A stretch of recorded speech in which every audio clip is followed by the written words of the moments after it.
Salutations agent Aircom. Grâce à vous maintenant, je crois que j'ai mieux compris comment fonctionne l'ensemble des êtres vivants sur la planète Terre. Enfin, je dis l'ensemble, mais il y en a un en particulier que je ne comprends pas. C'est l'être humain. D'ailleurs, je pense que maintenant, les prochaines missions vont concerner cet être vivant particulier. Oui, j'ai besoin de comprendre ses motivations, comment il fonctionne et pourquoi il a autant d'influence sur tous les écosystèmes sur cette planète. Comme premier travail, vous allez utiliser ce que vous voyez ici, à savoir EduModel. Oui, vous vous souvenez, vous aviez déjà étudié cette interface pour voir les interactions entre les abeilles, les fleurs et les frelons.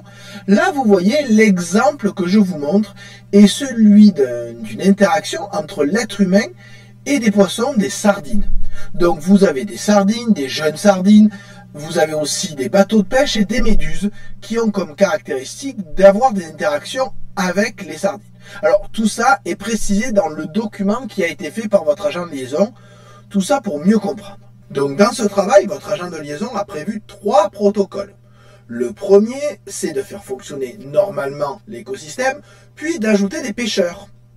Le deuxième, vous faites fonctionner, vous ajoutez des pêcheurs, puis après vous interdisez la pêche au bout d'un certain temps.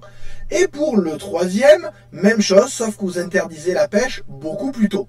L'idée est de savoir si, dans ces 3 protocoles pour ce même environnement, l'homme va avoir des influences différentes.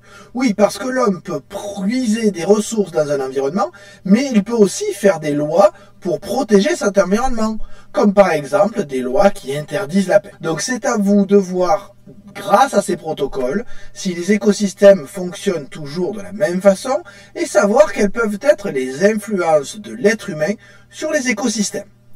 Je vous fais confiance pour bien répondre notamment à la question 4 pour montrer que vous avez bien compris cet exemple. Je vous dis au revoir et en cas de besoin, n'hésitez pas à demander à votre agent de liaison.